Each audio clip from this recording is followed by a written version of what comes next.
Here's a quick overview of the various things you can do with the Sonic & Knuckles lock-on cartridge. First, if you just stick it in the Genesis by itself, you can play a game called Sonic & Knuckles, which is the fourth and last mainline Sonic game on the Genesis. If you insert Sonic 3 and put that into your Genesis, the game that boots up is called Sonic 3 and Knuckles, which is everything that Sonic 3 was, plus everything that Sonic & Knuckles was, just integrated into one combined game. If you insert Sonic 2, it'll boot up a game called Knuckles the Echidna in Sonic the Hedgehog 2. Essentially, it is Sonic 2, but you can only play as Knuckles. There are some other changes as well, too many to go over in this video, but here's a wiki that details all of them. You can just pause if you want to read it.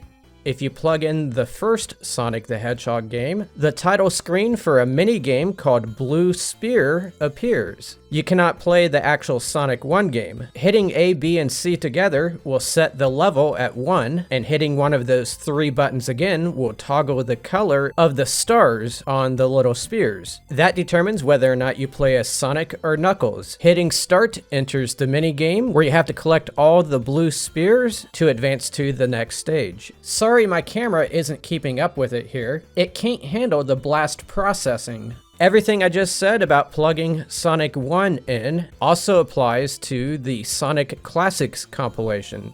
When it comes to the other games in the Genesis library, there are 2 possible things that can happen when you plug them in. It all depends on the memory size of the game. If you connect a game that is larger than 16 megabits, like Fatal Fury 2 here, it'll boot up as Sonic & Knuckles, just as if you attached no game at all. If you attach a game that is 16 megabits or less, like Rambo 3 here, it'll boot up the Blue Spear game. However, this is a different boot screen than when you attached Sonic 1 or Sonic Classics. Notice the characters are not animated, they are blued out. When I hit A, B, and C, it doesn't say stage 1 like it did before. Instead, it has generated a different stage number, one that begins with 136. If I turn it off and on again and boot it back up, it'll say that same stage number. But if I put in a different game that is 16 megabits or less, like Flicky here, then it'll select a different stage number when it boots up. And that same one will appear every time I connect Flicky. So the idea is that you can try different games that are 16 megabit or less and get different stages of the mini games. And by different stages, I mean the blue spears are arranged differently within the mini game. And by the way, that number is indeed a stage number. Numerous websites confirm that there are over 100 million stages. It's pretty crazy. There is something else I read on one of these wikis, and that is if you attach a game with a save battery, it'll erase the saves. I tested it out on 3 games that have save batteries. Then afterward, I checked to see if my saves were wiped out, and they were not. So I'm not sure why that wiki says it erases